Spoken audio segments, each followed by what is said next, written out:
توباگاریم تمی معافی گناہونا تمی معافی گناہونا.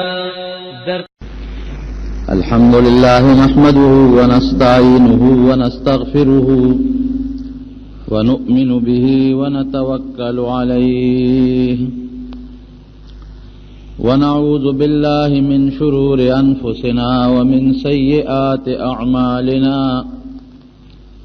من يهده الله فلا مضل له ومن يضلله فلا هادي له ونشهد أن لا إله إلا الله وحده لا شريك له ونشهد أن سيدنا وحبيبنا وشفيعنا وسندنا ورحمتنا ومولانا محمدا عبده ورسوله. أما بعد فأعوذ بالله من الشيطان الرجيم. بسم الله الرحمن الرحيم. إن الذين فتنوا المؤمنين والمؤمنات ثم لم يتوبوا فلهم عذاب جهنم ولهم عذاب الحريق. وقال رسول الله صلى الله عليه وسلم الظلم ظلمات يوم القيامة أو كما قال. رب العالمین فرمائی جو حدیث قدسی دے اوگد حدیث تے او داغی یو جملہ دا سے دے چھے کم انسان دا اللہ پا مخلوق باندے بیا پا انسانوں پا انسانانوں کی خصوصاً پا مسلمان باندے ظلم کئی دا ظلم دا قیامت پر رز باندے دیر الوی تیری دی دے انسان لب رب العالمین دا قیامت پر اغا سزاگانے ورکی چی اغا سزاگانے با تور تیارے بئی دا قبر تیار بیا دا قیامت پر از باندے مسلمان سر یو خاص قسم نور بئی نورهم یسعا بین ایدیہم اگر رنا بد سرنی چی دے پہ خپل منزل مقصود تو رسیگی. بیا پا جہنم کے شپا بئی دا شپے تیار بئی دا جہنم کے دا نور رنا یا دا بہر رنا گانی بنی دا اور بخپل توروالے و تیار بئی دا اللہ دا قہر و دا غضب بخپل تیاری. نو ظالم سڑے با دا قیامت پر دا اللہ دا قہر دا اللہ دا غضب او دا عذابون پتیارو کے ککڑ پروتی اللہ دم دا ظلم نو ساتی. رب العالمین فرمائی اے بندگانو حدیث قدسی دے چی ما انی حرمت الظلم علی نفسی زپخپلم ظلم نکوم پزان میں حرام کردے دے اللہ ظلم نکئی او دغا ظلم میں پخپلو بندگانم حرام کردے دے نزا چا سر زیادے کم ظلم کم زما بندگان بم چا سر ظلم و زیادے نکئی او کہ کم انسان پا بل مسلمان باندے پا انسان باندے پا حیوان باندے ظلم و زیادے کو دنیا کے ہم و آخرت کے ہم رب العالمین فرمائی سنگین و سخت عذاب بور کو. حضرت بلال رضی اللہ عنہ واقعہ میں در تمخ کے بیان کرے دا چی دس سر با یو سلی ظلم کاؤ او چی چاور سر ظلم کاؤ دا غنم امیاو. حالانکہ دا من پختانم دا خبر کو او ہر قوم و ملت کم دا خبر دا چی ہر چا خپل او دین او خپل مذہب کاغا مسلمان شو حضرت بلال رضی اللہ عنہ نو دا امیہ دا غصہ اسلام سر رسدی اسلام کے خو مسلمان کے خی مانداری شروع شی دا خپل سردار او دا خپل مولا خدمت کئی نو بیا دا غی دا پاسم وسر دی ظالم با ظلم کو پا گٹے بے پسینے ورتے خودلے پا شگو بے سملاو په زخمونو کې به ولش ګرمې شګې اچولې، په لاره به ورپسې ماشومان کړل او دی به په چوکو او په کاڼو ویشته. دا ظلم دی. رب العالمین هغې ظالم ته داسې سزا ورکړه چې په دنیا کې د مخلوق دپاره د عبرت یو نشان جوړ کړ. یو صحابي دی حضرت سعد رضی اللہ عنہ، کله چې نبی علیہ السلام مدینه شریفه ته هجرت وکړ، دغه سعد رضی اللہ عنہ د مدینه منوره باشنده دی او دا امیہ ظالم د حضرت بلال سردار چې پاغي ظلمونه کول دی د مکې دی، د دواړو یو بل سره دوستانه تعلقاتو. لکه اوس د دې د یو سړی دی لاهور کې داغه دوست دی، هغه لاور والا کدل تراشي د خپل دوست سره شپې ورځې تیری، کدی لاور تلاړ شي هغه سره شپې ورځې تیری. دغه رنګې دا امیه چې به مدینه شریفه ته لاړه یا د مدینې په لاره به بل خواته نو د هغه به دغه سعد رضی الله عنه سره دوستانه و نو هغه سره به شپې ورځې تیرولې. او که حضرت سعد به مکې ته راغې د تجارت دپاره یا خپل کار دپاره نو امیه دوستو د سره به خپل شپې ورځې تیرولې، تجارتی دوستانو. نبی علیہ السلام مبارک چې کله هجرت وکړه سعد مسلمان شو رضی اللہ عنہ، او بیا د اسلام نه پس اراده وکړه چې زه مکې ته او عمره به وکړم، طوافونه به وکړم. نو د خپل زوړ دستور مطابق یې مکې ته راغی، نو د هغه خپل اشنا سره امیه سره میلمه شو. بخاری دویم جلد کې کتاب المغازی کې تقریباً لومبي احادیثو کې ردی ذکر دی چې میلمه شو د امیه سره. اوس خو تعلقات زاړه دي او د زوړ رواج په بنیاد دی راغی او د خپل اشنا سره میلمه شو، خو لږ فرق راغلی دی. دی وخت کې اوس سعد رضی اللہ عنہ مسلمان دی او امیه کافر دی. دی چې راغی نو ورته وایي چې اشنا داسې کار دی چې زه خو راغلی یم ستا میلمه یم، خو زما اراده ده چې د بیت الله طواف وکړم، عمره وکړم. یو خالی غوندې ټیم راله وګوره چې څوک نی چې هغه ټیم د لاړ شم عمره وکړم. مطلب یې دا و چې هسې نه ابوجهل مې ونه ویني، بل کافر مې ونه ویني، بل مې ونه ویني او هغې را سره جګړه شروع نه کړي چې وروره مخکې خو دې مونږ سره تعلق و راتلې به، اوس خو تا ایمان راوړه او زمونږ دشمن نبی علیہ السلام لرې پناه ورکړې ده، نو څه لانجه جوړه نه شي. او زه ده په زړه کې زیاته یره د ابوجهل نه وه. نو داسې ټیم ماله وګوره چې خلق پکې نی چې د لاړ شم او د بیت الله طواف پټ په پټ وکړم نو څوک خبر نه شي، واپس خپل کلي ته ځم. هغه وی ډېره ښه ده. نو عرب عموما د غرمې خوب کوي او بیا په غرمې کې عام خلک د غرمې خوب کوي، دا کورونه او دا لارې کوڅې د غرمې خالی وي. هغه وی چېرې د غرمې زمونږ خلک اوده کېږي خوب کوي، د غرمې به دواړه وځو ته به خپل طواف وکړې راځو به پټ په پټه به د خپل کلي ته رخصت کړم، قصه به خلاصه شوې ډېره ښه ده. دواړه ووتل، امیت مخکې دی او دا سعد رضی الله عنه ورپسې دی چې طواف له سنګ راغلل. همغه چې چا نه یېرېدل ابوجهل هغه ورسره لار کې میلاو شو، لار کې میلاو شو. امیه ته وایي امیه دا څوک دی؟ پیژن مخکې خو یو بل سره تجارتي تلل راتللو پیژنګلو وه، امیه دا څوک دی در سره؟ سعد نه دی هغه ستا زوړ اشنا؟ وی جو مغه سعد د زمونږ دشمن لا په مدینه کې پناه ورکړې ده نبی علیہ السلام له او د هغه ملګرو له. مونږ نه بوتلل هلته ولا امن ورکړه، پنه یې ولا ورکړه زمونږ دشمن لا، او لا دا فیصله مو سره کړې ده چې مونږ به د هغې امداد کوو. او دې دلته په مکه کې بېغمه ګرځي، زمونږ دشمن له دې پنه یې ورکوي او دلته له دې بېغمه ګرځي، زمونږ دشمن سره دې هلته امداد کوي او دلته له دې بېغمه ګرځي، په امن دې ګرځي. دا چېرې نشي کېدی. حضرت سعد رضی اللہ عنہ هم د مدینه باشنده او بیا مسلمان دی، نو چې مسلمان شي نو د هغه په زړه کې چې صحیح ایمان وي نو د هغه په زړه کې هغه جذبه او غیرت وي. چې منافق شي دغه نه غیرت وي، او چې مسلمان وي نو د هغه په زړه کې به اسلامي جذبه وي. مخکې خو د مدینه باشنده و، یو سردار و د مدینه، او سردار هم دی او ورسره مؤمن هم دی په نبی علیہ السلام. اوس خو د جنت خبرې مو اورېدلې دي. ورته وی داسې کار دی ابوجهل خفه کېږه ما که ته ما په مکه کې نه پرېږدې او د بیت الله نه مې منې کې بېشک ستا دا حق دی، ځکه حق دی نه جوړېږي، خو زه ستا کلی دی نو طاقت دې شته ما منې کولی شي، خو خبردار که تا زره بیت الله نه منې کړم، د مکې نه دې منې کړم، دلته مې نه پرېږدې، نو زه به تا د مدینې منورې په خوا کې هم ګورې پرېنهدم.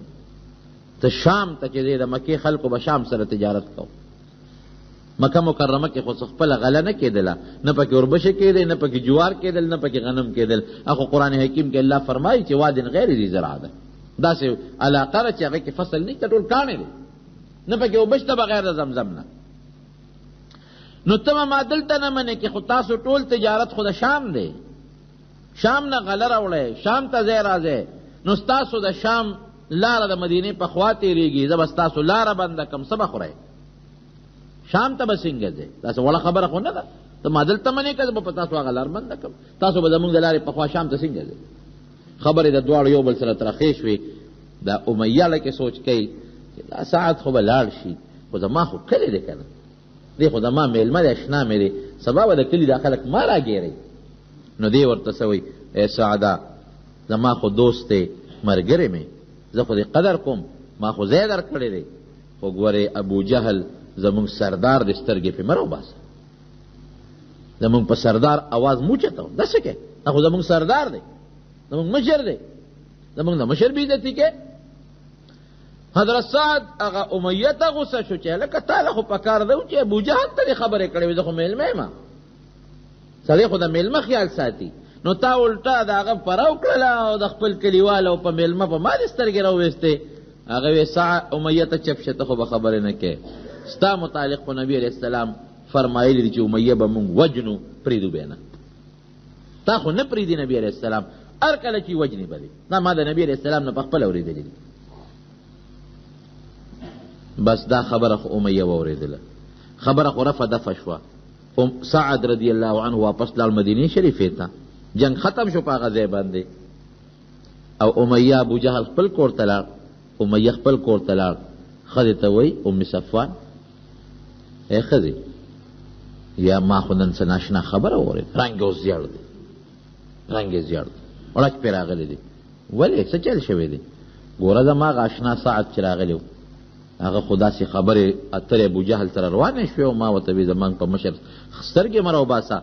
هغه خو ما ته وی چې نبی علیہ السلام ویلی دی چې مونږ به امیه وجنو. نو ما ته بیا له تپوس هم وکړو چې کوم ځای به مې وجني، کوم ځای یاد کړی دی؟ وی دا پته نه لګي، خو دی ویلی دی چې مونږ به امیه وجنو. ښځه ورته وایي سړیه څه ځان لړه خورې، هغه دلته نشي راتلی او ته له دې ځای نه بار مه وځه. پښتانه وایي که نه ملا د جومات ته بار نه وځي او بلا جومات ته نه راځي، ته دې ځای نه بار مه وځه، هغه دلته نشي راتلی. څه پرتوګ باندې دی د دستونو لړ لګېدلی، ځان له دې پرتوګ زیړ کړی دی، غلی کښېنه سړی، ولې یېرېږي؟ خو دا قاعده ده ګورې یاد وساتئ، کافر د مسلمان په مقابله کې ګوره ډېر مرعوب او بزدلی، د حد نه وتی.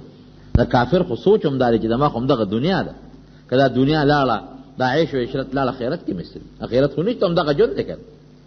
او زمون خو الحمدلله دا سوچ او فکر دی که یو مسلمان د کافر د لاسه مړ شو او شهید شو، دې دنیا نه ښه دنیا ورته ملاویږي چې هغه جنت.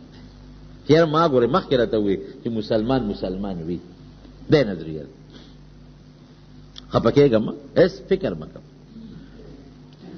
دوی کې د بدر جهاد جوړ شو، د ابو سفیان قافله را روانه ده او د هغې مقابل کې مسلمانان راوتي دي، او هغې قافلې دلته سړی راولېږه چې ته لاړ شه او د مکې د خلکو ته ووایه چې یو لښکر راولېږي د مسلمان په مقابله کې، یعنې قافله هم لوټ کړي.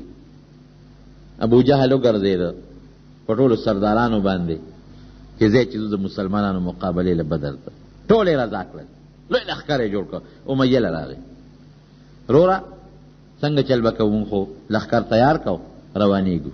امیه ته خو هغه خبره پړه کې پرته وه چې نبی علیہ السلام خو زما متعلق ویلي دي چې دې به مونږ وجنو، او ښځې ته یې ویې ښځې ولې تا ته پته نه لګي چې پیغمبر علیه السلام دروغ نه وایي؟ ولې یقین یې و محمد صلی الله علیه وسلم دروغ نه ته نه خبر وایي، ما ته هم پته رسوي چې هغه د خولې نه څه خبره وکړه، خو ټیک ده خو دروغ نه وایي. نو چې کله هغه رښتیا وایي دروغ نه وایي، خو ما وجني که نه، نو ښځې تسلي ورکوله چې ته بار موزه به دلته نه راځي. خوله کې دا وه چې نبی علیہ السلام مبارک د خولې نه څه ایستلي دروغ نه وایي، رښتیا وایي. دا د ټولو کافرو ګورې یقین و، ټولو ته پته وه.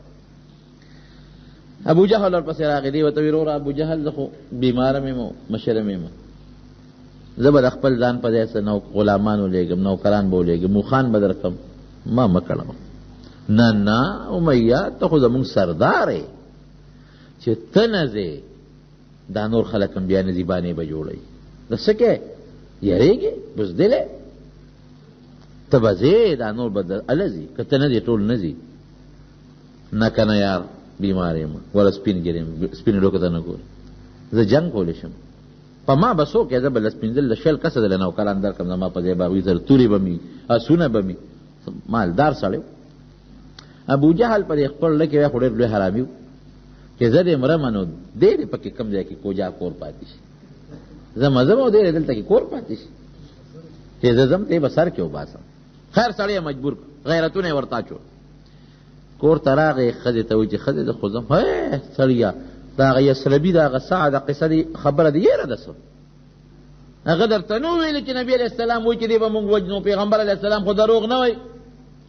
وی ښځې داسې کار دی جنګ له نه ځمه، په ځان باندې رچ مه راوله، زه چېرته ځمه، خو داسې چل کومه چې دوی سره به وځمه، نو چې چته شپه شي او دوی وده شي نو زه به ترې غلې غوندې په اس باندې راسور شمه، په اوښ باندې، او ځان له ښه مضبوط اعلی اوښلم چې ښه تېزه منډه والی شي، بس غلې غوندې به ترې وځم او زه به ترې راوتښتم، دوی ما بیا ما نه شي راړولی.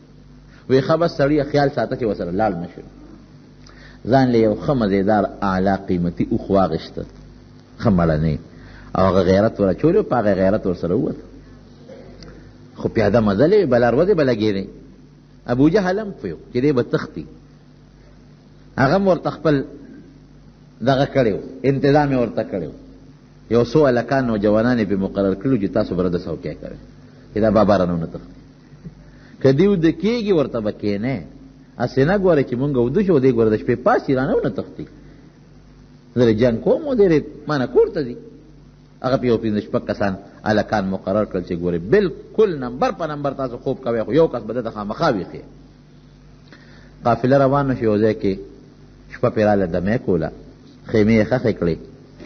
امیه خپل اوښ راواغېسته او د خپلې خیمې خوا کې سمله، او په دې نیت و چې که خیري شپه ګرمه شي 11-12 بجې شي نو زه په خپل اوښ باندې خپه واړوم او غلې غوندې به یې بار وباسم او تښتم.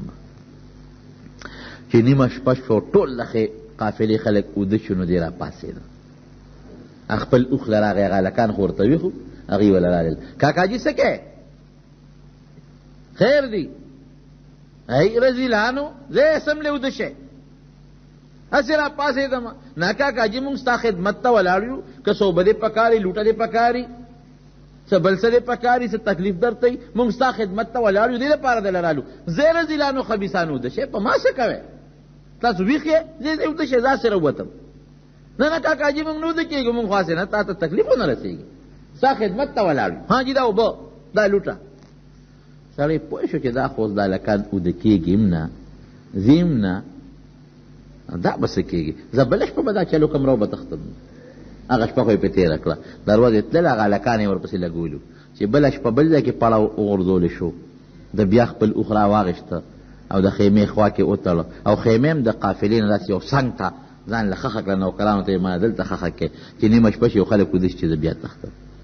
چې بیا نیمه شپه شوه، غلې غوندې نظر داسې د خیمې نه واچو، خلک اوده پراته دي، پټ غلې غوندې را پاسېد چې کشار مې څوک ونه لري.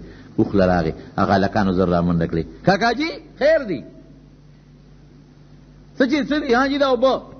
ای خبیثانو ما خو اوبه نه دي غوښتې، دا جي لوټه غونډه که چې ته اودس مودس ماته. ظالمانو زه اوده شئ، تاسو په ما څه کوئ چې ما پسې لګېدلی یې؟ نه جي نه، مونږ خو ستا خدمت ته ولاړ یو، مونږ ته خو عتبه او ابو جهل دې مشرانو ویلي دي چې دا مشران سپینګیري ورته ودرېږئ، کله دوی څه پکاري. ابو جهل خو نور پوه وکړ چې خدمت ته سره ودروندې دپاره ودرولو چې کاکا رانه 2 خپې او 2 پردی نه کي، ونه تښتي. خیر سړي نه نه ځای اوده شئ، تاسو پوه شو چې دا خو بیا کار خراب شو. درېیمه شپه کې به بیا څه چل کوم، په دغه چل باندې بدر ته ورسوم. سړی ورسېد چې ته که موقع راله د بدر جهاد ذکر به درته وکړم. د مسلمانانو ډېر د بهادرۍ جهاد پکې شوی دی، او رب العالمین مسلمانانو ډېر ډېر بری ورکړي. د شپې نه نبی کریم صلی الله علیه وسلم صحابه خو کم وکړ، 314 او کافران زرو زر، او کافران ټول مسلحو، مسلمانانو سره صرف 8 توري ویته او هغوی سره زر توري، هر یو سره توره. مسلمانانو سره 2 اسونو 2 او کافرانو سره 200، مسلمانانو سره 80 خانو او کافرانو سره 200 خانو. دی سره 8 توري، نور د کجورو ډانګونه دي، هغوی کې هر یو سره توره دي، خو ډېر کم. نو نبی علیہ السلام مبارک د الله نه دعا غوښته، الله دعا قبول کړه. سيهزم الجمع ويولون الدبر. د شپې حضرت ابوبکر صدیق رضی الله عنه صحابه ټول ودري، یو صحابي مونږ ټول ودو او نبی علیہ السلام مبارک وی خو یو سفر مولا جوړ کړو، دغه سفر لاندې ولاړ دی، ټول شپه الله ته سوالونه دعاګانې کړي. مونږ ته ویل شي تاسو او په خپل خوب نه کړی، الله ته ولاړ دی، یا الله تا چې ما سره کوم وعده کړې ده، الله ګوره ما وعده به پوره کې، الله ګوره ما به رسوا کې نه، الله ګوره ما به ذلیلې نه، الله ګوره زه ډېر کمزور یم. ګوره څومره عاجزي کوي نبی علیہ السلام. پروردګاره تا ته هغه خپله وعده در یادوم، د هغې طلب ده نه کوم، ما به نه ذلیلې. یا الله دا 314 کسه مې روستې دي، پروردګاره دا ټول غریبانان دي، الله بې کسري، الله شلیدلې جامو کې مې روستې دي، ګوره جامې پوره برابر نشته، الله خپې په لاره چودې دي، سپلیم د غریبانانو نشته، بې کسه دي، بې سوکه دي، او الله محنت مې کړی دی، په مخ د ځمکه مې دغه 314 پیدا کړي دي، ګورې نور نشته. یا الله که دا 314 مړه شو، تر قیامته پورې به ستا نوم اخېستو والا ګورې بیا په مخ د ځمکه پاتې نشي. ځکه چې دا مري نو زه دې ځان چېته پاتې کولی شم، زه به سر کې ځان وجنم، ځان شهادت په خپله په سر کې حاصلوم. الله نو که ستا خوښه وي چې ستا نوم اخېستو والا تر قیامته پورې بل څوک پاتې نشي، ستا خوښه ده، ما راوستې دي دغه بے کسا بے سوکا شلیدلو جامو سپلو والا. د سر مبارک نے صادر غورځېده، حضرت ابوبکر صدیق را پاسېد، صادر یې ورته په اوږه کوي، بس ته الله رسوله نور دعا مه کوه، بس بس نور چې ځان ونه کړ. راووت مخ مبارک یې تک سرو. ابوبکر ما سره الله خپله وعده پوره کوي، سیهزم الجمع ویولون الدبر. آیات الله راولېږه چې دا به تښتي، دی به شکست مونی، فتح او کامیابي ستاسو ده. واقعي هغه بې سر و سامان مسلمان لچه اللہ کما فتح و نصرت ورکو، غٹ غٹ کافران او یا مردار شو، غٹ غٹ کافران او یا قید کے بن شو مسلمان او تختید الکافران. نبی علیہ السلام مبارک دا شپی روت صحابہ تے دیکھ وراش، هذا مسرع فلان، لاس مبارک بے کے خون، دل تبا ابو جہل پروتی سارنا، دل تبا امیہ پروتی، دل تبا عتبہ پروتی، دل تبا شیبہ پروتی، دل تبا دا عتبہ زوی ولید پروتی، دل تفلان کے، دل تفلان کے، دم تفلان کے، دا او یو کافر نمون واغشتلو پا یو یو زی لاس کے خود. یو صحابی فرمائی دا بخاری شریف حدیث تیوی دا ماری قسم پا لی کہ نبی علیہ السلام پا کم زی لاس خیو دا کم کافر نمی اغشتیو، اگا کافر سار لو التا مل پروتو دا غینا یو گتم اخوانو پروتو. نو امیہ جنگ جوړ شو، چې جنگ جوړ شو امیہ سره زوی په اوښ باندې زوی ته وایي داسې کار دی بچ کېږو خو نه بچې، ځکه چې ما ته سعد ویلي دي چې نبي علیه السلام زما متعلق ویلي دي چې دی به مونږ وجنو، نن مرمه وکړه بیا مرمه خو وجني خو مې خامخا دا چل کوو ته را سره سور شه او ځان چېته دی پیغمبر علیه السلام نوم یې واغشه غله رسو کو چېته امن یې را کړل. دی خو په دې سوچو چې که ما ته امن میلو شي، لیکن الله ذوالجلال د دا غزور ظلم ته کتل چې ظالمه تا خو ډېر ظلمونه کړي، نن دې چېته پرېږده، نن خو مې ریس دی، د خو ډېر لوی ظلم کړی دی، د خو ډېر لوی زیاتې کړی دی، او پرېږدم دې چېته. بهر کیف بلال سره خو یې واقعي ظلمونه کړي وو که هغه به وی احد احد احد الله احد، الله یو دی. کنزل خو امیه ته نه کوله، نه ورته پلار یاد دی نه ورته مور یادوله، الله احد الله احد، الله یکتا دی یو دی. او ده به شوق شنو درز دی ولا ورکو چې چپ دا به نه وی، الله یو ول یاد دی. چا به نیر انکار وکړه چې الله یو نری شریک ولا شته، هغه به بیا وی الله احد الله احد الله احد، خپکې به ولا پړې واچو هلکانو ته شا به راکاږې. څونه ګران کار دی رونو چې په شګو په کاڼو باندې یو انسان راکاږه، تاسې خو به قسم دې څوک چرک سره او سپي سره به هم څوک داسې ونه کړي. او کم شخصیت حضرت بلال رضی الله عنه د الله په څومره لوی مرتبه او څومره لوی مقام. ابتلا او ازمایش په دنیا کې به مسلمان راځي. زوی ته وی بچی ما پسې راسور شه په دې صفوان د زوی نوم ځان نبی علیہ السلام نوم واغه شغله رسول خو چې څنګه هغه ځان پسې سور کو او داسې یو طرف ته کوشش یې کو چې نبی علیہ السلام ځان ورسول چې امن ته والو حضرت بلال ولیدل چې سړي خو هغه دی هغه چې په مې ظلمونه کول الته غونډې ته وخته چغې کړې لا نجوت ان نجا امیہ لا نجوت ان نجا امیہ. دومره د هغه په زړه باندې هغه یاره پرته وی ای مسلمانانو ګورې هغه د امیہ که نن دی بچ شو جم دی لاړ ګورې زما خیر نشته.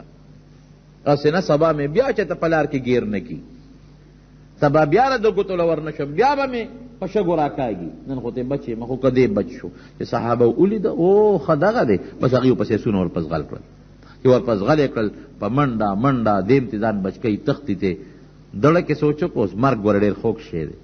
زړه کې سوچ وکړه چې دا اوښ خو زما دروند دی 2 کسه پې سواره یو منډه نه شو والی او دا زوی را سره دی نو زوی له لته ورکړه شاته یې وغورځوه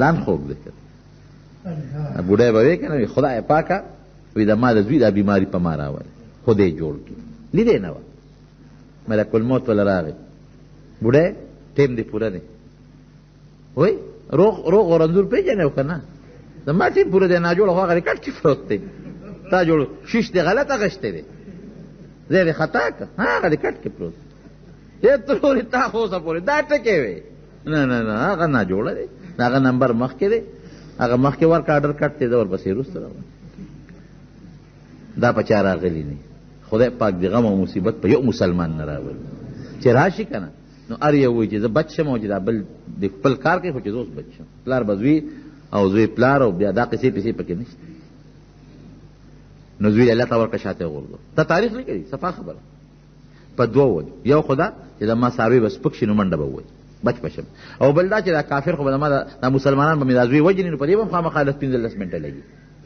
نو زه به بچ شم پکې وبه تښتم چې څنګه زوی له لته ورکړه زوی باندې سر کونډی ووړېد او لاندې پرېوته بس یو مسلمان ورغر والی سر یې ته ووه او ده پسې شو چې ته به رانه څنګه بچ کېږي. عبدالرحمن ابن عوف رضی الله عنه سره د تعلق و مخکې هغه سره هم تعلق و هغه ته وی ما بچ کا هغه صحابو ته چغې که سړی پرېږدی هغې وی دا که نبي علیه السلام له ورسېد خو هغه له امن ورکوي چې خدای دې کړي چې د هغه نه مخکې زمونږ ګوتو له راشي.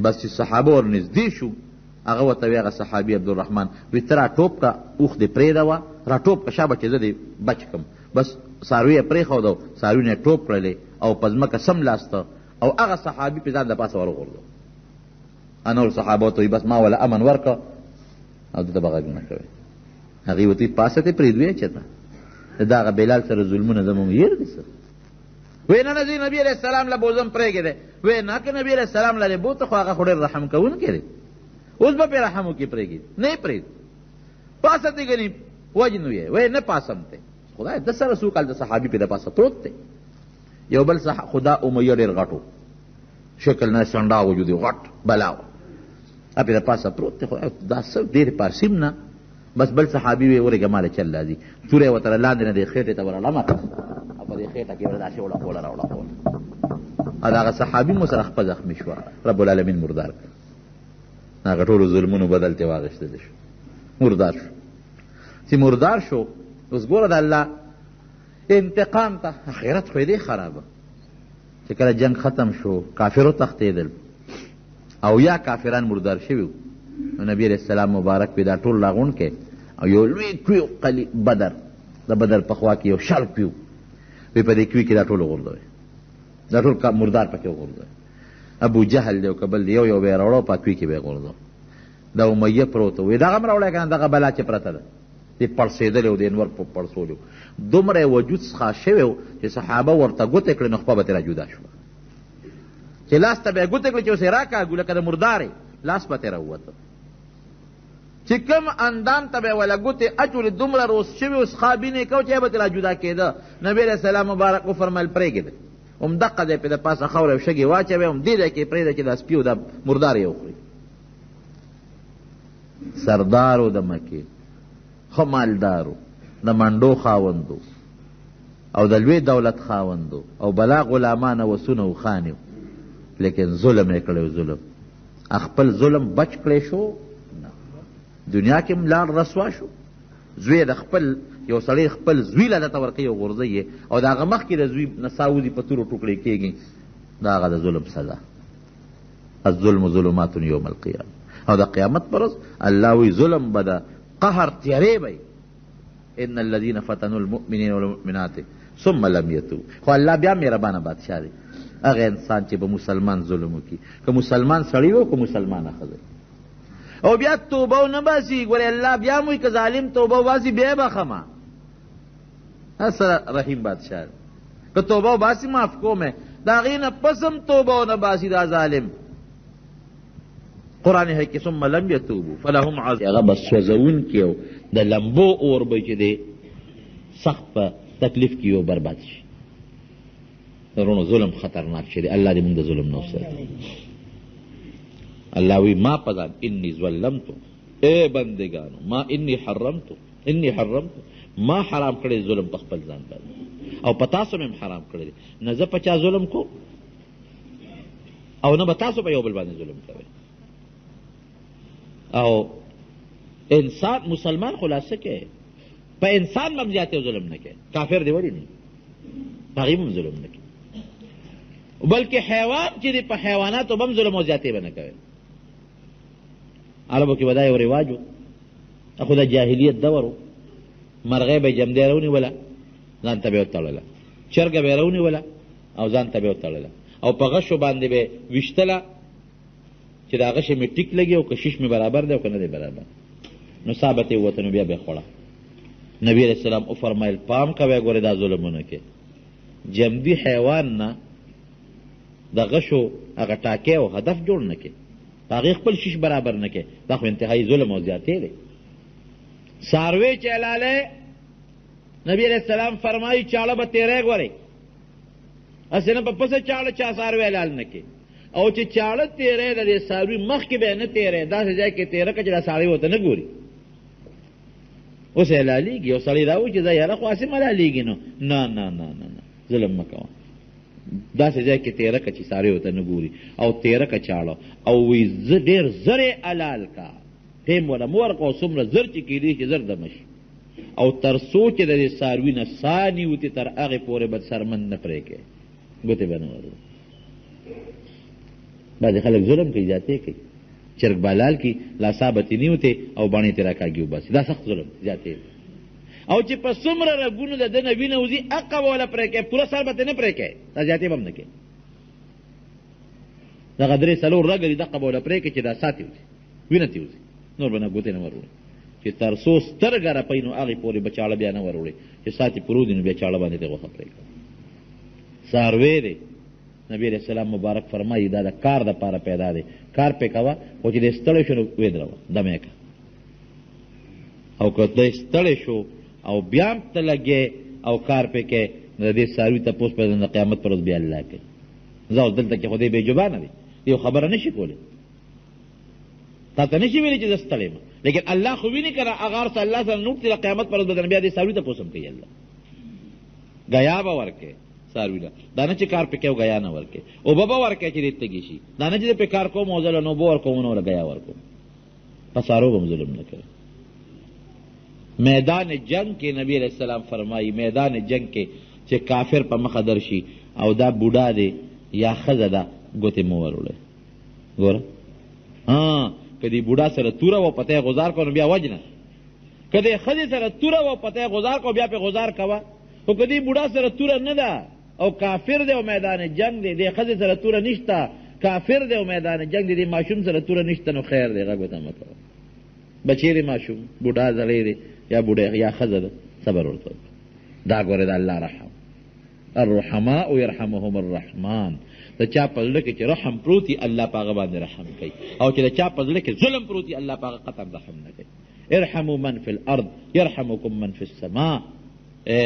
د ځمکې مخلوقه، د ځمکې په مخلوق باندې رحم وکړئ. رحم هغه ذات چې د هغه بادشاهي، د هغه قدرت، د هغه حکومت د اسمان غوندې لویو کائناتو سره تعلق لري، هغه به تاسو باندې رحم وکړي.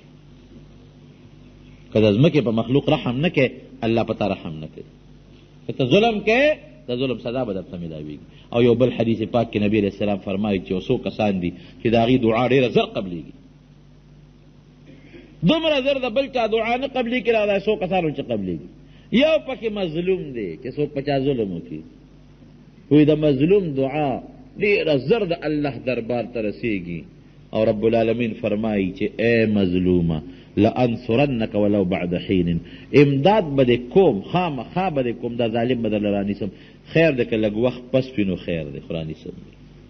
لږ صبر ظالم ته کوي که دله د ظلم نه توبه وویستله او دې ټیک شو، امداد به دې کوم. که لږ وخت پس خیر دی، خو لږ صبر کوه، امداد به دې کوم. الله دې مونږ د ظلم نه وساتي. ظلم ډېر خطرناک شی دی. ګوره په هیڅ چا په مخلوق خدا به ظلم نه کوي. نبی کریم صلی الله علیه وسلم فرمایي ما ته الله تعالی جهنم وښو. په جهنم کې مې یو ښځه ولیدله چې هغه پکې پرته وه او سزا ورته میلاوېدله. او په څه؟ د پیشو په جرم کې. پیشو یې ساتلې وه، نه یې وله خوراک ورکو، تړلې وه، او نه یې پرېښودې وه چې دا پیشو ځان له پخپله څه خوراک را پیدا کړي. هغه پیشو د لوږې تندې نه مړه شوه. رب العالمین د هغه پیشو په وجه باندې هغه ښځه جهنم ته بوتلو، غرغنډې وې پکې. یو بل سړی و نبی علیه السلام فرمایي په جهنم کې مې ولیده ځان پسې کلمې راښکې، کلمې ته لاندې په ځمکه پرتې وه، ځان پسې راښکلې. الله رسول هغه څوک و؟ هغه د حاجیانو نه به یې غلا کوله، او د هغه د غلا مجیبه طریقه وه. غلو له خو مجیبه چل ور دي. ما ته یو ځل چا خبره کوله وی چې منډه کې چا میخه اغشتې وه، نو د اوړي غرمه وه، چهارشنبې په دې میله کې بوډا بابا میخه روانه کړې ده، پیسې په میخه ورکړي دي، په سر یې څادر اچولې ده او میخه ورپسې ده، دې ته مخکې ده. غله ورپسې شوي چې ورپسې شوي دي، نو هغوی پټ د میخه هغه پړې پرې کړې وې، غلې غوندې. چې بابا خو مخه اخوا ده، لاس کې پړې نیولې دي، خیال یې نه دی شی ده، پړې غلې غوندې پرې کړې. نو اوس که پړې پرېږدي په ځمکه غورځېږي، خو بابا پې پېږي. نو یو کس میخه ګنو ته دننه کړې ده، تختولې ده، او بل کس ورپسې هغه پړې اسې نیولې ده چې دا اوس شاته ونه غورځېږي چې دې پې نه شي. چې سمن دې بابا تللی دی، هغه خو یې میخه راپسې ده، پړې غورځولې ده او دانګلې دي. څه کوې ورسره؟ زمونږ په دغه ګاونډ کې څه موده مخکې په اوړي کې غله راغلل، د چا نه پکې یوړو، نو چې پکې یې په اوږه کې یوړه، نو بل غل ورته ببوځې و چې دا راویښ نه شي. غلو خو مجیبه که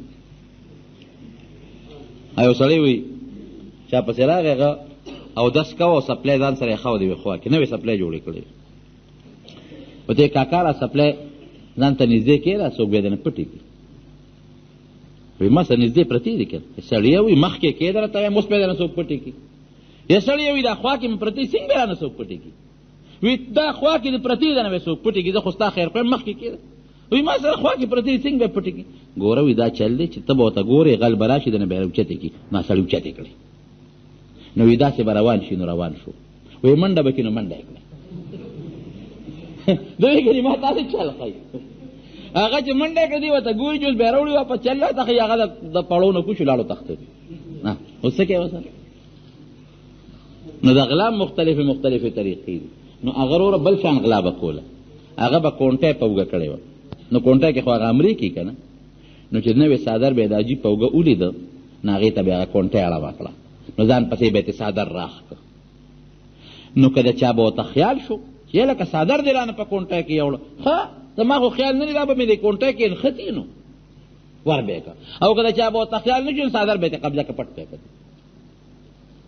نبی علیه السلام مبارک فرمایي وایي دغه سړی مې په جهنم کې ولیده او ځان پسې خېټه شلېدلې وه او کولمې ځان پسې راښکې. الله دې موږ اوس خو خلک ډېر ښه شو، زمونږ په دې کتابونو کې هم راځي او د دې بوډاګانو مشرانو نه هم تپوس وکړې، دې ته هم پته ده چې قبر کې به یې مړی ښخ که، د شپې به پسې ګورکن ورلل او قبر به وکنسته او کفن به یې ته وویسته. دا زمونږ په دې علاقه په دې وطن کې دا تېر شوي دي، زمونږ په کتابونو کې باقاعده راځي. نه باش ورته وایي په عربۍ کې، ګورکن بیا ورته زمونږ پښتنو مشرانو به وایي. هغه دورونه هم تېر شوي دي په دې وطن. اوس ولې خلک ظلم نه کوي؟ د ظلم خو انتها ده. د جومات نه پکې چې کوزوي د دې نه غټ ظلم بل شته؟ د الله د کور نه، د جومات نه لوډ سپیکر چې پټوي، د جومات نه درای چې وړي، د جومات نه پمپ وړي، پمپ دغه دی لګېدلی دی، د الله د کور نه. او یاروره د سړی هندو دی له نه راځي، نه ولا د روس نه کافر راځي، نه د امریکې نه کافر راځي. دا څوک وړي دا څیزونه؟ تاسو نه څه تپوس کوم څوک یې وړي؟ مسلمان. او بیا هغه مسلمان یا الله زمارې توبه چې قرآن شریفونه ډېري کې او پې د پاسه خپې کېدي او د جومات نه پکې کوي یا بله کوي. یا الله وایي په موږ رحم وکړې، مسلمان باندې رحم وکړې. کوم مسلمان چې د قرآن شریف نه پوړی جوړي کې په ده به رحم وشي؟ دا خو د چا زوی دی که نه؟ په پلار نه دی خبر چې د ما زوی دا جانماز راوړه؟ هغه دکاندار پې نه دی خبر چې جانماز پې د غل خرڅوي؟ ما ته پته نه لګي چې د غل نه جانماز علم او جانماز د غل نه ولې اخلم؟ زم لالچ وکړم چې دا په 100 روپۍ بازار کې ملاویږي، په 100 مې واغېسته. یا د کم بختنو سوچ نه کوې چې دا په 100 تا واغېست په دې منځ کې څه له جانماز لمانځه لا لیکل ځان نه خو یې نه تاوې. که دې غلو له مونږ دا جانمازونه او دا څیزونه چې مونږ نه اخېستل، هغه غل کوي. نه وروره دا د غلا سامان دی، زه نه هلم، خپلې پیسې خو نه اراموم. د به غلا بیا کړی و جرم نه، هر چا ته پته ده د غلا سامان هر چا ته معلوم دی چې د غلا دی. څوک به داسې وي چې به د غلا سامان نه پېژني؟ هر څوک یې پېژني. د 100 روپو شی چې څوک په 100 خرڅوي د غلا سامان شو که نه؟ د 100 روپو شی چې په 50 خرڅوي د غلا سامان شو که نه؟ نو که موږ مسلمانانو هم دا کوشش وکړو چې وروره دا د 100 شی دی، د هسې په 500 په 50 او په 100 خرڅوي، معلومېږي دا چې د غلا دی، یا د جومات دی او یا د کور دی. نه علم د غلا سامان حرام شی نه ده بلکل، د بورې غلا کول. نو څه هغه ظالم شو، څه ورسره بیا موږ ظالمان شو. غریب زمیندار فصل کرلی دی، غنم یې کرلی دی، لوګانې کرلی دي، ړې پیدان د غریب ستړی کړی دی. اجاره پې د پټي ورکوي، ډیرانې وله راوړی دی، خاورې وله راوړې ده، ځان یې پې بېخیستی دی. هغه غریب د شپې په کور کې ناست دی، ته ورشي په لوګانو باندې غل ورشي صاحبه دوبچو ته ورته ونښلي، پنځه شپږ بورې ته یوسي. دا ظلم نه شو؟ ظلم خو یوازې دې ته نه و چې سړی د مرۍ نه ونیسه او څو څپېړی ته وباسه. ظلم خو دا هم شو که نه؟ زما وروڼو الله تعالی دې موږ د ظلم نه وساتي. نو ظلم ګوره ډېر خطرناک شی دی. حدیث قدسي دی الظلم ظلمات یوم القیامه. او د مظلوم آه د الله دربار ته رسېدل، د دې نه زر شی د الله دربار ته بل نه رسېږي کوم چې د مظلوم د آه او فریاد رسېږي. دا د نبی کریم صلی الله علیه وسلم حدیث دی او حدیث قدسي دی، د الله تعالی نه نقل کوي. بتاسلا ناصر خان اسلامی کیسٹ ہاؤس، بیرون کچہری گیٹ، اشرف روڈ، سرائے فقیر خان، پیښور ښار کې د ناصر خان سره هر ساعت ملاویږي. او د دین علاوه د دینی تقاریرو جمله کیسټ به هم تاسو را د دې دکان نه ترلاسه کیدی شي. پاړو جهان و مبارک سردار یو ځل او فرمایل وی یا الله مکه مکرمه د پاره ابراهیم علیه السلام دعا کړې ده او د مدینه منورې د پاره زه دعا کوم. نو یا الله چې څومره برکتونه تا مکه مکرمه له ورکړي دي د هغې په دوچندو برکتونه مدینه منورې له ورکړي، ګوره د هغې نه زیات یې غوښتي دي. او واقعي چې هغه برکتونه رب العزت د مدینه شریفې د مبارک ښار له ورکړي دي. نو د دواړو جهانو مبارک سردار د هجرت نه پس په مدینه شریفه کې 2 جماعتونه جوړ کړي. یو خو مسجد قبا جوړه کړې وه، دا لومبي جماعت چې کله هجرت وکړ نو یو عوالی ورته وایي، یعنې د مدینې شریفې بالایي علاقې، هغې کې یو علاقه وه قبا ورته وایي. دا قبا د هغه علاقې نوم دی، د هغه کلي نوم دی. په هغه قبا کې نبی کریم صلی الله علیه وسلم دیره شو. 14 ورځې یا 40 ورځې د دواړو جهانو مبارک سردار دغلته تېرې کړې. نو لومبی کار یې څه وکړ، یو جومات یې جوړ کړ د ملګرو دپاره. قرآن حکیم کې رب العالمین د هغه جومات په خپله صفت کوي، لمسجد اسس علی التقوى من اول یوم احق ان تقوم فیه. د لومبی ورځې نه چې نبی علیہ السلام ورسېده نو د لومبی ورځې نه د دواړو جهانو مبارک سردار د دغه جومات بنیاد یې ښودی دی. او دا بنیاد د جومات چې ایښوده د دې غرض سو ولې دا جومات جوړاو د ورتلو په لومبۍ ورځ باندې دا جومات ولې جوړاو دا صرف دې دپاره چې په دې جومات کې د الله تعالی عبادت وشي او په مسلمانانو کې پرهیزګاری پیدا شي او داسې عمل وشي چې د انسانانو پر زړه کې د رب العالمین یره کیني. بنیاد د دې جومات د جوړلو تقوا و تقوا. او بیا نبی علیہ السلام ته الله فرمایي چې ته په دې جومات کې ادرېږې او مونځ کې دا ډېره ښه خبره ده، دا ډېره ښه مناسبه خبره ده. او دا هغې خلقم صفت کوي فیه رجال یحبون ان یتطهروا. د دې مسجد قبا هغه خلق دی چې د هغې پاکي ډېره خوښه ده او د الله پاک دامن خلق خوښي. نو نبی علیہ السلام د هغې خلقو نه تپوس بیا وکړه، وایي تاسو څه عمل کوئ د پاکۍ؟ ځکه الله ستاسو په کتاب کې صفت وکړه. وایي د الله رسوله مونږ خو دا عمل کوو چې مونږ کله اودس مات کړو نو لاول په لوټه ځان پاکوو او د هغې نه پس په اوبو ځان پاکوو. وایي دا بهتر عمل دا ښه خبره ده. د صفایۍ به یې ډېر خیال ساته خلکو. نو دغه مسجد قبا اوس هم شته، لومبي جومات چې نبی علیہ السلام کله لاړ نو دغه جومات یې جوړ او هغه مسجد قبا د دواړو جهانو مبارک سردار د هغې متعلق فرمایي. ګوره صحابو باندې الله موقع په موقع فضل کړی دی، قربانۍ یې ورکړي دي، هسې خو فضل نه کوي، قربانۍ یې ورکړي دي. نو هغې خو چې مکه مکرمه کې خو عمره به یې کوله، د عمرې خو ډېر لوی ثواب وي. نبی علیہ السلام فرمایي چې عمره د نیم حج برابر ثواب لري. نو عمره پې بنده شوه ځکه د مکې شریفې د خلکو سره دشمني شروع شوه. نو الله وله هلته کې هغه انتظام برابر کړ په اسانه طریقه. وی کم سړی چې ځان په خپل کور کې یا په خپل ځای کې پاک کي او دس وکړي او بیا قبا ته لاړ شي هلته 2 رکعاته مونځ وکړي، د دې 2 رکعاتو مونځ د برکت نه به الله دې انسان له د عمرې ثواب ورکړي. هلته ورته الله انتظام برابر کړي. دلته عمره پاتې شوه، هلته 2 رکعاته کوه عمره شوه او بیا عمره ګران کار دی په مکه مکرمه کې، هلته یې ورته اسانه کړه. ته عمره به ځې مسجد عایشې ته، هغې نه به یې حرام تړې، بیا به طواف کې، طواف نه پس به صفا مروه په منځ کې 2 چکرې وې. دا ګرانه خبره ده. 2 غنټې 1.5 غنټه 3 غنټې په سختو ورځو کې په ډېر لوی ټایم لګي.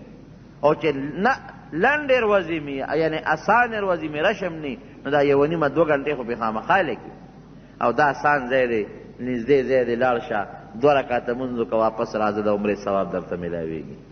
دا حدیث چې دا نبی علیہ السلام فرمایي چې چا په خپل کور کې او دس وکړه او ځان یې پاک کړه او بیا مسجد قبا ته راغی او 2 رکعاته مونځ یې وکړه دله به الله د عمرې ثواب ورکړي.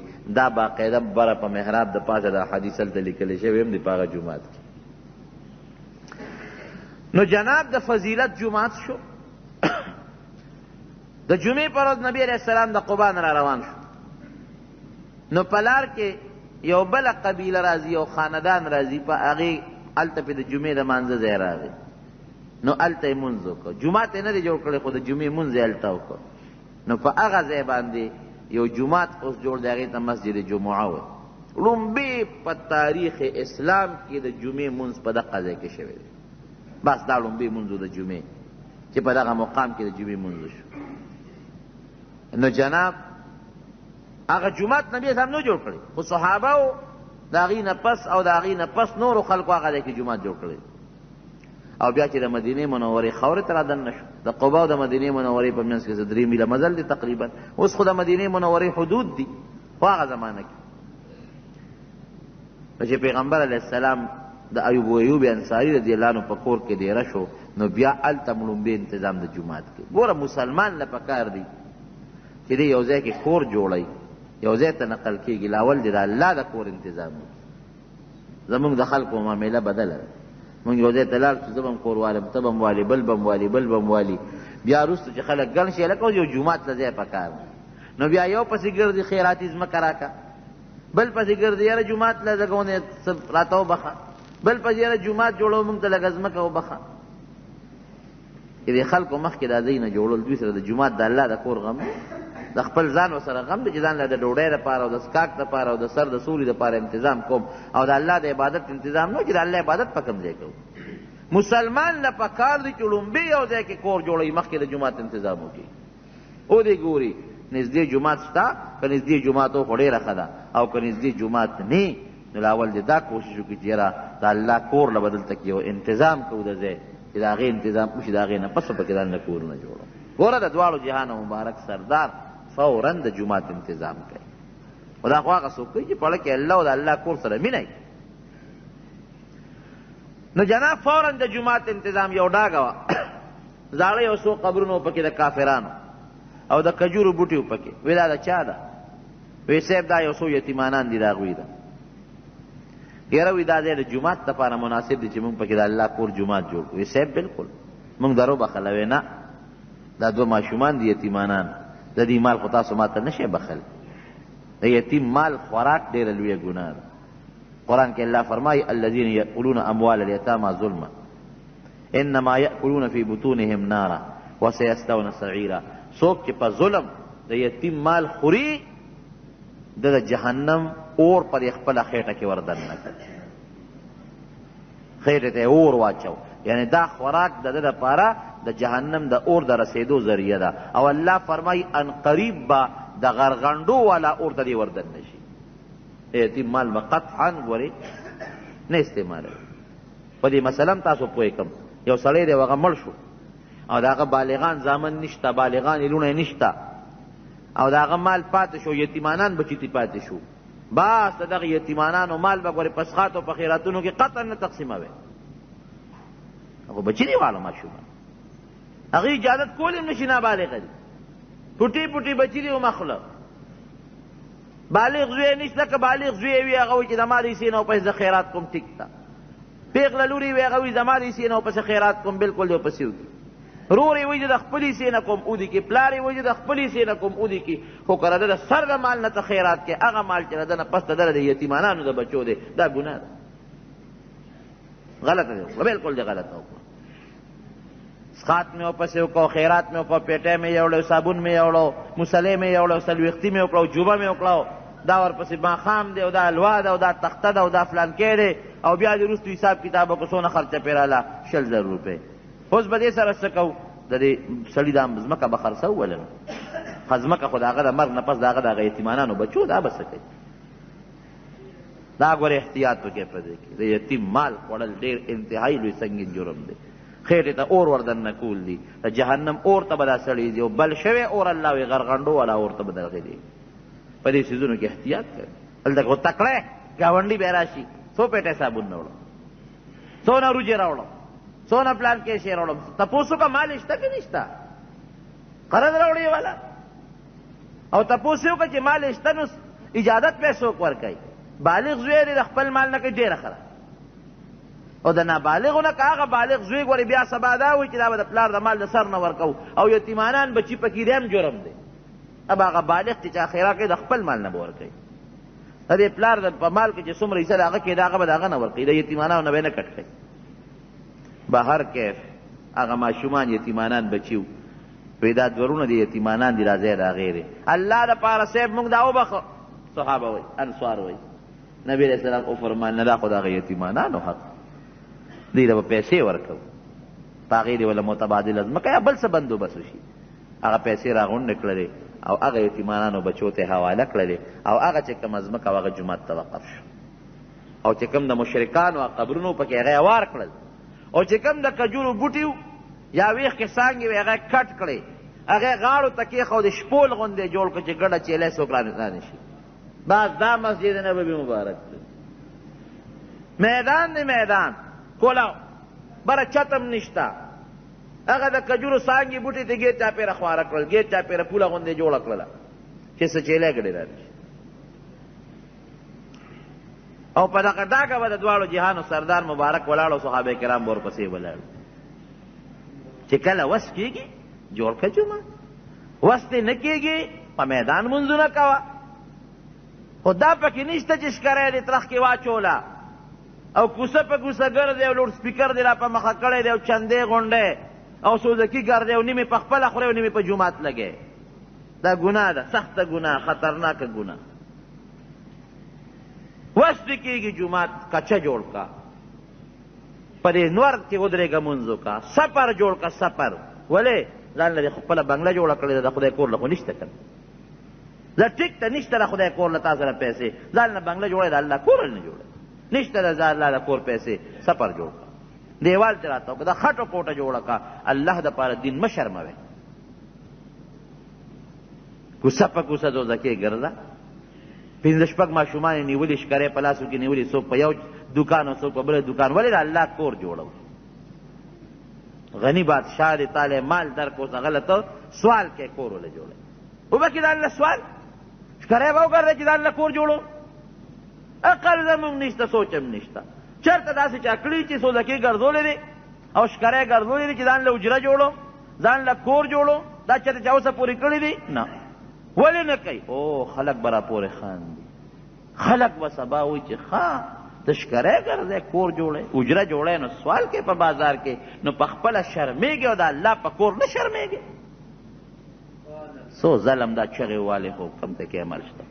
نعت یې زده کړی دی درومي حنظله. میخره چې حنظله رضی الله عنه شهید شو چې موږ پې چندې وغواړو،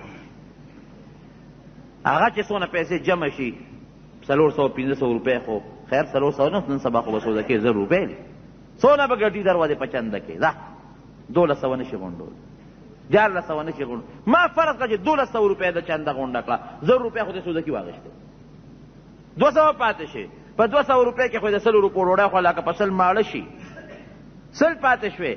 خدا خو په دغه ماشومانو په دغه نور تقسیم کړي. جومات ته څه لاړې؟ د جومات په نوم د خلکو نه 200 او 1400 راغونډې کړو، جومات له 50 روپۍ 60 روپۍ ورسېدې، باقي ټولې د پردو خېټو ته لاړې.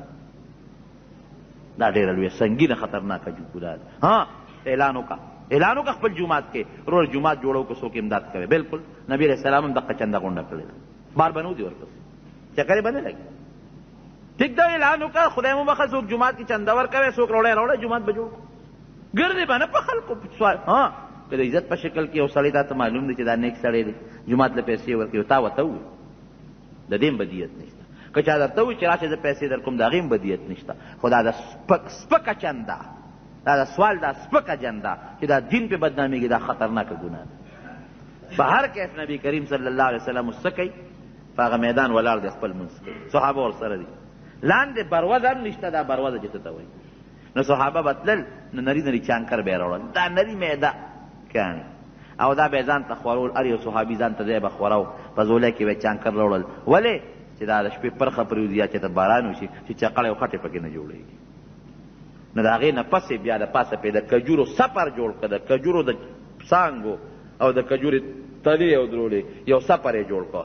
او دغه سپر چا جوړو؟ د دواړو جهان مبارک سردار ورته تماشې ته نه ناسته، هغه په خپله به تیږه راغېشتله او راوړله به یې کېښودله به، او په خپله به یې لرګې راغېشته او راوړه به، او په خپله به یې څانګې راغېشته او راوړه به. دې مبارکو پاکو نیازبینو اوږو باندې سامان او خاورې راوړي دي او په هغه جومات کې خدمت کړی. مزیدار جومات خشته مسجد نبوي مبارک چې کم جومات چې د هغې تعلق د الله د عرش سره دی، او حضرت جبریل علیه السلام راځي پکې کښېني، او صحابه پکې راځي، د قرآن نزول پکې کېږي، د نبی اسلام مبارک کور دی ورسره. هلته مزیدار د رکوټي جومات هغه بنیاد کېښودی شو، سنګي بنیاد، رکوټي جومات جوړ شو. نبی کریم صلی الله علیه وسلم به پکې خپل منځ کو، دې خوا کور دی او دې خوا جومات دی. بار نه به وفدونه رالل، پکې به هغوی ملاقاتونه کول. دغه جومات د مسلمانانو لوی سلطنت دی، دغه جومات د مسلمانانو د هدایت لوی مرکز دی، دغه جومات د مسلمانانو دارالخلافه ده، دغه جومات د نبی علیہ السلام د ناستې ځای دی، دغه جومات د قرآن د نازلېدو ځای دی، دغه جومات د فرشتو د راتلو ځای دی، دغه جومات د جبریل علیہ السلام د راتلو ځای دی، دغه جومات د قرآن د تلاوت ځای دی، دا د پیغمبر علیہ السلام د احادیثو مدرسه ده. د دغه جومات نه د دنیا ګوټ ګوټ ته د دین احکامات خورېږي، د دغه جومات نه د دنیا ګوټ ګوټ ته د دین استازي لیږلي کېږي، د دې جومات نه د جهاد تشکیلونه کېږي، د دعوت و تبلیغ تشکیلونه کېږي. او جومات څومره دی؟ رکوټې غوندې ځای دی او بره پې کجورو سفر. چې باران به وشو نو اوبه به راوڅڅېدې. یو صحابي فرمایي وی قسم دی ما یو ځل د نبي علیه السلام دی مخ مبارک ته وکتل نو په تندي باندې او په پوزه مبارکه خټه پرته وه چې په خټو کې سجده لګولې. دین خو هسې نه خورېږي. په نرمو بسترو کې د سړی پروت دی او په نرمو جانمازونو دې موږ دلته سجدې لګو او په پخو چتونو کې دې موږ دلته کې ډېری وو لوډ سپیکر دې راته لګېدلي وي او صاحبه نرمې ګرمې بسترې دي او فومونه دي او زموږ به د دین خدمت وکړو دین به دلته موږ خور وکړو. دا محنت غواړي. بې محنت یو کار هم نه کېږي. یو د ګلاب بوټي کې ته وکړه یو د ګلاب بوټي د 500 روپو چې تا ورسره خواري نه کړې دا به کامیاب شي؟ نه. دومره دین دپاره به محنت به نه غواړي خواري به نه غواړي. مشقت به کوې په ګرمۍ کې به هم کوې او په یخنۍ کې به هم کوې. او بخوار دا نه چې ګنې صرف دا مازدیګر به کوم نه که وار دی د غرمې راغی د غرمې به کوې او که وار دی د شپې راغی د شپې به. که ته وایې نه په یخنۍ کې به بخور کوم او که د ګرمۍ راغی نو لنډې د دې چقړو نه دی نو فصل به دې وچ پروت دی. نبي کریم صلی الله علیه وسلم ته مثال خو دی مخکې پروت دی. اوس الله د هغې جومات نه کم جومات جوړ کړ. ورشه که نن هغه جومات تماشه وکړه نو په مخ د ځمکه په دنیا کې داسې مزېدار او ښایسته او بهترین جومات نشته کم چې مسجد نبوي مبارک دی. نن یې تماشه وکړه. سړی چې ورشي چې دا یو شاهي محل دی واقعي د نبي علیه السلام محل دی.